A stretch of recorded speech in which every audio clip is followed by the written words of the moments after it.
Une employée est assassinée sur son lieu de travail. Ce genre de choses n'arrive jamais dans le sud-ouest du Minnesota. On l'avait étranglée avec ses vêtements et son collier. Il y a des témoins, des preuves et même des aveux. Il avait passé la majeure partie de sa vie d'adulte à faire des allers-retours en prison. Pourtant, il faudra des années pour parvenir à arrêter le vrai coupable. Il fallait que je continue de chercher. Bonjour, soyez les bienvenus sur ce plateau pour ces deux nouvelles affaires des Enquêtes Impossibles.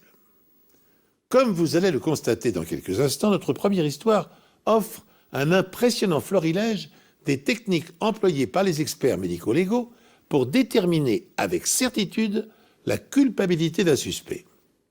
Prélèvement d'empreintes digitales sur un paquet de cigarettes et d'ADN sur la sueur imprégnant un bracelet-montre.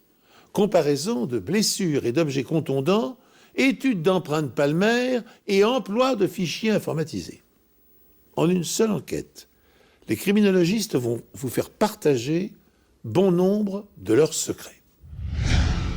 Les parcs nationaux sont d'ordinaire des lieux paisibles et calmes, le genre d'endroit où l'on aime aller en famille.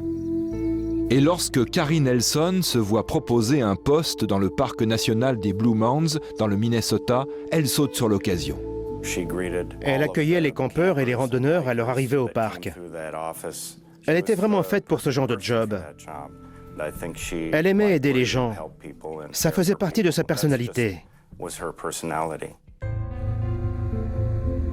Carrie adore son travail. Mais un après-midi de mai 2001, un collègue pénètre dans le bureau et fait une terrible découverte.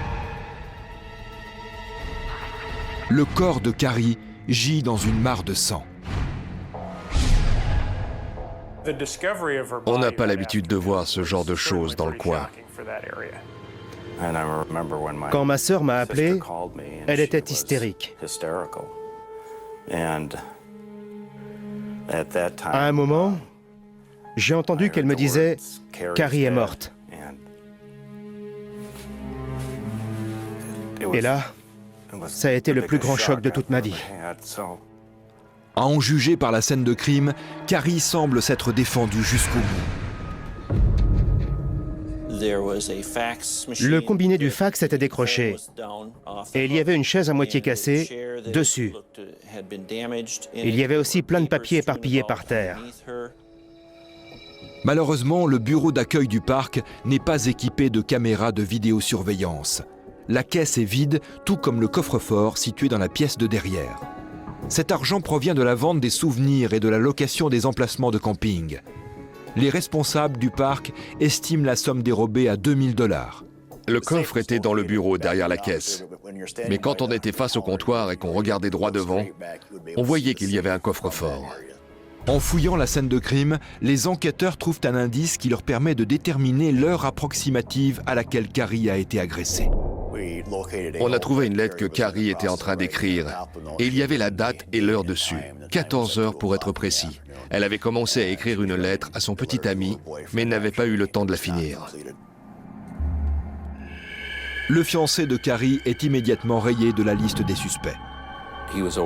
Il était à Winden. C'est à plus d'une demi-heure de route. Quand on l'a appelé pour lui dire que sa petite amie venait de se faire assassiner, il s'est évanoui. À cette heure de l'après-midi, il y avait plus d'une centaine de visiteurs et d'employés dans le parc. Les enquêteurs apprennent que Carrie avait peur de l'un des hommes d'entretien du parc, un jeune homme de 26 ans, Steven Barber. Carrie avait confié à une de ses amies qu'il la suivait et qu'il était toujours derrière elle. Carrie et ses collègues savaient que Barber dealait et fumait de la cocaïne dans le parc. Carrie avait plusieurs fois parlé de prévenir la police pour leur dire qu'elle était persuadée qu'il prenait de la drogue. Barber avait-il découvert que Carrie était sur le point de le dénoncer? Sans compter que l'argent dans le coffre-fort aurait pu l'intéresser. Étant donné que Barber était toxicomane, on s'est dit qu'il avait peut-être voulu voler l'argent du coffre. D'autant plus que Barber n'a aucun alibi pour l'heure de la mort présumée de Carrie.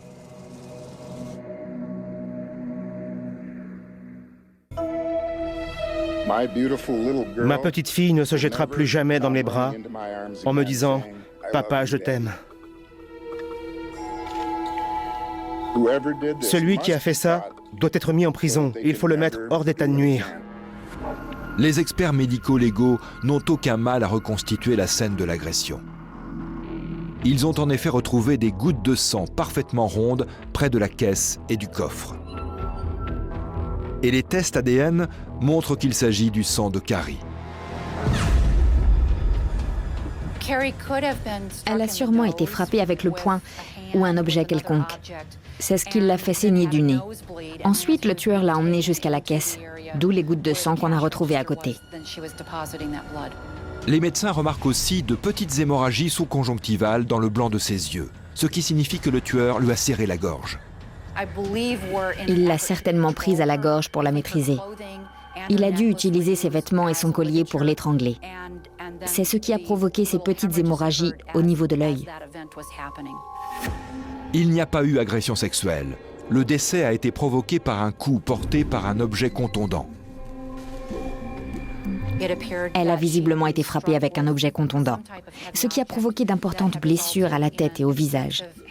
Ce sont ces blessures qui sont la cause du décès. Médecins légistes et experts spécialistes des taches de sang sont capables de tirer un maximum de déductions à partir de quelques traces présentes sur une scène de crime. Dans notre affaire, l'hémorragie sous-conjonctivale prouve que l'assassin a essayé d'étrangler sa victime. En temps ordinaire, ce type d'hémorragie sans gravité se manifeste par une rougeur sanguine dans le blanc de l'œil. Ne parvenant pas à ses fins, le tueur s'est emparé d'un objet contondant et a asséné plusieurs coups violents sur le crâne de la jeune femme, provoquant un caillot cérébral et de larges éclaboussures tout autour du corps. Les taches rondes, tombées verticalement sur le sol, indiquent, elles, qu'avant de succomber à ses blessures, Carrie Nelson a eu le nez fracturé. Les enquêteurs pensent que le vol et le mobile de l'homicide, le coffre du bureau a été fracturé et 2000 $ ont disparu. Mais le meurtrier connaissait-il la jeune femme? Ou faisait-il partie des centaines de visiteurs du parc? Le parc national des Blue Mounds ne possède qu'une seule et unique voie d'accès. Et pour y entrer, il faut normalement présenter une autorisation. Mais les enquêteurs apprennent que toutes les entrées et sorties ne sont pas systématiquement contrôlées. Il pouvait très bien y avoir dans le camping des gens dont nous ignorions la présence. De plus, le parc est loin de tout et s'étend sur des centaines d'hectares, ce qui signifie que le tueur a pu très facilement disparaître dans la nature. Un campeur déclare aux enquêteurs qu'il a vu une voiture passer à toute allure devant son emplacement, situé juste à côté de l'accueil. Il a vu une grosse voiture blanche, genre paquebot, partir sur les chapeaux de roue. Le campeur ne peut malheureusement pas voir la plaque d'immatriculation, le modèle, ni même la marque de la voiture. Mais il se souvient qu'il l'a vu passer entre 14h15 et 14h30. Carrie était seule à l'accueil. La dernière personne à l'avoir vue vivante était un campeur qui est passé à la caisse à 13h53. Le corps de Carrie a été retrouvé à 14h44, ce qui veut dire que la mystérieuse voiture blanche était là au moment du meurtre. Steven Barber, l'employé qui suivait Carrie avant qu'elle ne soit tuée, possède justement une voiture qui correspond à cette description. Barber avait une Cadillac blanche, le genre de voiture qui fait paquebot justement. Les enquêteurs l'interrogent, mais il nie toute implication dans le meurtre de Carrie. Il prétend qu'au moment des faits, il était à l'anniversaire de sa sœur. Il est arrivé chez elle à 15h. Vu l'heure à laquelle le meurtre a eu lieu, ça ne l'éliminait pas pour autant de la liste des suspects. Mais les enquêteurs ne trouvent rien de suspect ni dans la voiture de Barber, ni chez lui. Sur la scène de crime, ils trouvent un bracelet-montre près du corps de Carrie. On aurait dit qu'elle le montrait du doigt. Un des côtés du bracelet en cuir a été arraché. Il avait certainement été arraché pendant la bagarre. Cette montre n'est pas celle de Carrie. Steven Barber prétend qu'elle ne lui appartient pas non plus, et aucun des collègues de Carrie ne la reconnaît. Près du corps de Carrie, les enquêteurs retrouvent également un paquet de cigarettes de marque Doral. Carrie ne fumait pas, et aucun des employés du parc ne fumait cette marque de cigarette. On en a donc déduit que c'était le paquet du tueur. Il n'y a aucune empreinte, ni sur la montre, ni sur le paquet de cigarettes. Les techniciens chauffent de la superglue et la vaporisent dans tout le bureau afin de faire apparaître d'éventuelles empreintes digitales. C'était un travail de titan. Vu le nombre d'allées et venues dans ce bureau tous les jours, il y avait un nombre incalculable d'empreintes sur tout un tas d'objets. Grâce à cette technique, les enquêteurs récoltent 135 empreintes latentes. Mais aucune de ces empreintes ne correspond à celle du suspect, Steve Barber. Les techniciens effectuent également des relevés sur la montre. Ils trouvent 3 profils ADN, dont celui de Carrie Nelson, sûrement parce qu'elle a arraché sa montre à son agresseur.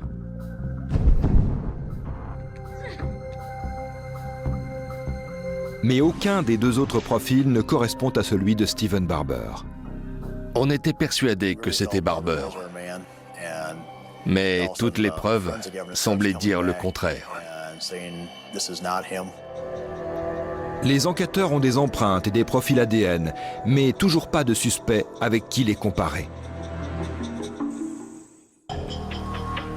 5 jours après le meurtre de Carrie Nelson, les enquêteurs retrouvent ce qu'ils pensent être l'arme du crime. C'est un des souvenirs que l'on trouve au bureau d'accueil, une pierre avec le logo du parc dessus. Ils l'ont retrouvée dans un ruisseau à plus de 2 km de la scène de crime. Ce genre d'objet n'avait rien à faire là. Sans compter qu'il avait justement disparu du bureau où Carrie Nelson avait été assassinée. Sans compter qu'on a retrouvé des morceaux de la pierre en question éparpillés près du corps. Et que la voiture blanche allait dans la direction du ruisseau lorsque les témoins l'ont aperçue. S'il conduisait du côté gauche de la route, l'assassin pouvait très bien l'avoir jeté dans la rivière par la fenêtre côté conducteur. Mais l'eau du ruisseau a effacé toute trace éventuelle qui aurait pu permettre d'identifier le tueur. J'ai pris des photos des blessures sur le corps de Carrie. Et certaines d'entre elles, notamment celles au visage et à la tête, correspondaient à la forme de cet objet. Quelle que soit l'habileté du tueur, un meurtre laisse toujours des traces de violence sur le corps de la victime. Lors de l'autopsie, le médecin légiste interprète ces traces et les reporte sur une carte sous forme de symbole. Ainsi, un impact de balle peut révéler le calibre de l'arme et d'éventuelles brûlures de la peau indiquer un tir à bout portant. Les contusions ou hématomes apparaissent quand un choc violent a fait éclater les vaisseaux capillaires. Leur forme peut indiquer la direction de l'impact et leur couleur, le temps écoulé depuis la mort. À bout portant, un tir de fusil de chasse ne laisse qu'une grande blessure. À distance, il produit un mouchetis de plaie qui indiquera à quel éloignement se trouvait le tireur. La strangulation manuelle produit des traces distinctives de contusion au niveau de la gorge. Mais certains cordons souples ne peuvent laisser que des marques très discrètes qui ne seront révélées qu'à la dissection.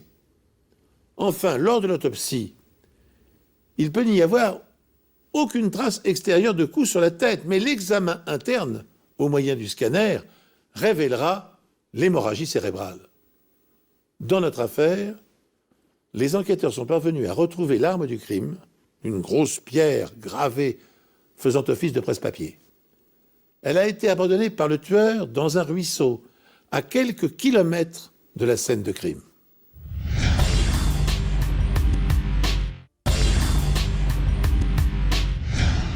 Les experts passent plusieurs heures à comparer les empreintes retrouvées sur la scène de crime avec celles des employés du parc et des campeurs présents ce jour-là.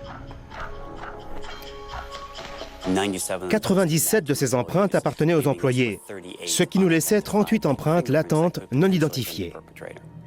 Ils interrogent alors le fichier régional, mais aucune de ces 38 empreintes ne correspond à celle d'un criminel connu. On était très étonnés de n'avoir trouvé aucune correspondance, parce qu'on était persuadés que l'assassin n'en était pas à son coup d'essai. Les profils ADN retrouvés sur la montre sont eux aussi comparés à ceux du fichier régional. Malheureusement, le fait qu'il y ait 2 profils génétiques sur la montre leur complique la tâche. Quand il y a plusieurs ADN, on est obligé de travailler sur un mélange de différents types d'ADN, ce qui empêche d'isoler chaque profil de manière définitive.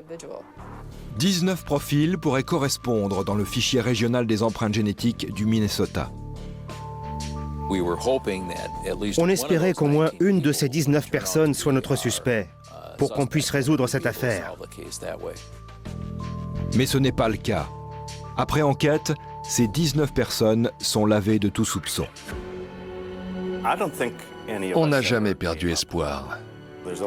D'un côté, on ne veut plus entendre parler de tout ça, mais de l'autre, on veut savoir qui a fait ça. C'était très frustrant pour les enquêteurs. Ils avaient un témoin qui avait vu une voiture blanche quitter la scène de crime, une montre avec une empreinte génétique dessus. Un an plus tard, les enquêteurs ont enfin une piste sérieuse. Un détenu déclare que son compagnon de cellule, Anthony Flowers, lui a confié être le meurtrier de Carrie Nelson. Monsieur Flowers avait un sacré casier judiciaire. C'était un braqueur de banque qui avait passé la majeure partie de sa vie d'adulte à faire des allers-retours en prison. Flowers s'était échappé de prison quelques jours avant le meurtre de Carrie, et il était encore en cavale au moment des faits. Mais contre toute attente, cette piste ne mène nulle part. Les preuves montrent que Flowers n'a rien à voir dans cette histoire.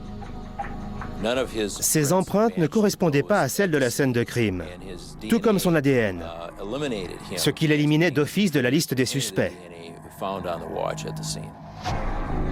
Dans ce cas, pourquoi son codétenu l'a-t-il accusé? Tout simplement parce que les 2 compères avaient un plan. Une forte récompense avait été offerte pour toute information conduisant à l'arrestation du meurtrier de Carrie Nelson. Il avait donc l'intention de la toucher et de la partager ensuite avec Flowers. Les enquêteurs découvrent également que Flowers préfère largement le confort des prisons d'État à celui des prisons fédérales. Flowers allait passer le reste de sa vie dans une prison fédérale dans le Minnesota. Nous pensons qu'il voulait s'accuser du meurtre pour être transféré dans une prison d'État et donc profiter d'un meilleur confort pour finir sa peine. Une fois encore, l'enquête est dans l'impasse. Pendant les 5 années qui suivent, les enquêteurs vont exploiter plus de 600 pistes, mais aucune ne les mènera jusqu'au tueur. Jusqu'à ce qu'ils se penchent de nouveau sur les preuves médico-légales.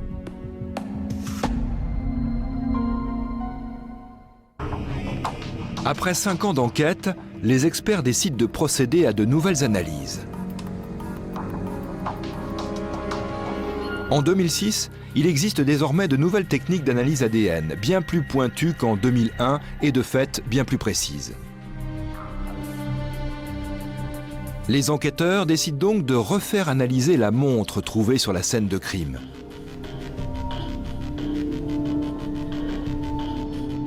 Le bracelet de la montre est en nylon tissé et ils se demandent si cette matière aurait pu absorber la sueur du meurtrier. La sueur en elle-même ne contient pas d'ADN, mais le corps évacue des cellules porteuses d'ADN par la sueur, et cette sueur peut très bien se déposer ensuite sur le bracelet de la montre. Les experts parviennent effectivement à isoler des cellules cutanées sur le bracelet, et ils n'ont plus qu'à effectuer un test ADN. Ils trouvent 2 empreintes génétiques. À première vue, il s'agissait vraisemblablement d'un mélange d'ADN féminin et masculin. L'ADN féminin n'est pas celui de Carrie Nelson. Quant à l'ADN masculin, il ne correspond à aucun criminel répertorié dans le fichier du Minnesota. L'expertise des cellules épithéliales prélevées sur le bracelet de la montre révèle qu'il a été porté alternativement par un homme et une femme. Or, les profils génétiques ne correspondent pas à ceux des criminels figurant dans le fichier ADN de l'État du Minnesota. À force d'envisager le problème sous tous ses angles, les policiers s'intéressent à nouveau au paquet de cigarettes retrouvé lui aussi sur la scène de crime. Et ils ont alors une géniale intuition. Le paquet de cigarettes avait un timbre fiscal du Dakota du Sud. Cela voulait donc dire que le paquet avait été acheté là-bas. Les enquêteurs envoient donc le profil aux autorités du Dakota du Sud et leur demandent de faire une recherche dans leur propre base de données des criminels recensés. Ils avaient un profil qui correspondait. L'ADN masculin retrouvé sur la montre est celui de Randy Sweeney, 35 ans, un petit délinquant qui purge une peine de 30 mois de prison pour cambriolage. Il avait l'habitude de repérer les lieux avant de faire un cambriolage. Donc, il était fort possible qu'il soit venu au parc en repérage ce jour-là. Mais les enquêteurs se demandent à qui peut bien appartenir l'ADN féminin retrouvé sur la montre. Ils se tournent donc logiquement vers la personne la plus proche de lui, sa femme, Dawn. Et comme il s'y attendait, c'est bien son ADN qui est sur la montre. Ça faisait d'elle un suspect potentiel, donc il fallait qu'on examine son emploi du temps. Mais Dawn a un alibi solide. Elle était à son travail au moment des faits. Elle pouvait très bien porter la montre de temps en temps, ce qui expliquait qu'il y ait son ADN dessus. Dawn fournit également aux enquêteurs une photo où Randy porte aussi cette montre. Sur l'une des photos, la fermeture de la boucle correspond à celle de la montre qu'on avait retrouvée sur la scène de crime. Ça se voyait aux marques d'usure sur le bracelet. Sur une autre photo, Sweeney apparaît avec un paquet de Doral. Et pour couronner le tout, il possède une berline blanche. La voiture de Dawn et de Randy Sweeney correspondait exactement à la description du véhicule qu'on avait vu quitter le parc le jour du meurtre. Les empreintes palmaires retrouvées sur le comptoir de la caisse et sur un bout de papier près du corps de Carrie sont celles de Randy Sweeney. En mai 2007, Randy Sweeney est mis en examen pour meurtre avec préméditation. Le procureur pense que le jour du meurtre, Sweeney a regardé à l'intérieur du bureau et n'y a vu personne. Il est donc entré et a ouvert le tiroir-caisse pour s'emparer de l'argent. Mais Carrie l'a surpris en sortant des toilettes. Ils se battent, Sweeney la frappe et elle lui arrache sa montre. Sweeney traîne ensuite Carrie dans la pièce du fond et l'oblige à ouvrir le coffre-fort. Après s'être emparé des 2000 $ qui étaient à l'intérieur, il décide finalement de ne laisser aucun témoin. Il attrape la pierre de décoration et frappe Carrie à 5 reprises. C'est à ce moment que son paquet de cigarettes tombe de sa poche. En partant, il emmène avec lui l'arme du crime et la jette dans la rivière juste à côté. Il pense ainsi avoir effacé toute trace de son passage. Mais ce qu'il ne sait pas, c'est qu'en réalité, il a laissé derrière lui une multitude d'indices. La vie est une chose très précieuse, mais fragile aussi. Elle ne tient qu'à un fil. Carrie a été assassinée 1 heure avant la fin de sa journée. Ce soir-là, elle avait prévu de sortir avec ses amis. Je suis très reconnaissant envers tous ces gens. Ils ont tous gardé une photo de Carrie dans leur bureau et je sais qu'elle restera toujours dans leur cœur. Randy Sweeney est jugé coupable de meurtre avec préméditation et condamné à perpétuité, sans possibilité de libération conditionnelle. Après ce meurtre, les mesures de sécurité ont été renforcées dans le parc des Blue Mounds, mais aussi dans tous les autres parcs nationaux. L'accusé niait catégoriquement les faits et prétendait qu'il n'avait jamais mis les pieds là-bas. Mais les preuves médico-légales étaient sans appel. Qu'il l'admette ou non, Randy Swaney était là-bas. J'avais une photo de Carrie que j'ai gardée sur mon bureau bien après que les recherches ont été abandonnées. Juste pour me dire qu'il ne fallait pas que je baisse les bras dans cette affaire. J'avais l'impression qu'elle me regardait en me disant « Je t'ai laissé tout ce qu'il te fallait, alors fais ton boulot ». La reconnaissance d'empreintes palmaires, utilisée dans cette minutieuse enquête qui s'est éternisée pendant 5 ans, consiste à capturer une image de la main en 3D afin d'en extraire des dizaines d'informations. Largeur, longueur, forme des doigts, ligne de la main. Un logiciel quadrille la paume en 16 zones de la taille d'une empreinte digitale et des capteurs infrarouges la photographient sous 2 angles. L'image finale est ensuite archivée dans un fichier informatisé afin d'être consultable à distance par les enquêteurs. En Allemagne, la reconnaissance d'empreintes palmaires a fait bondir de 30% le taux d'élucidation des crimes et délits. Sachez encore que Randy Swaney n'a pas cessé de clamer son innocence durant les 4 semaines qu'ont duré son procès et que son avocat a interjeté le jugement en appel devant la Cour suprême. En vain, jugement et sentence ont été confirmés. Au total, plus de 300 échantillons d'ADN auront été analysés au cours de l'enquête, établissant ainsi un record pour l'État du Minnesota. Mais sans l'expertise des biologistes des laboratoires scientifiques de la police, cette collecte serait restée sans effet. Car, comme le disait avec humour Albert Einstein, ceux qui utilisent négligemment les miracles de la science en ne les comprenant pas plus qu'une vache ne comprend la botanique des plantes qu'elle broute avec plaisir, devraient tous avoir honte.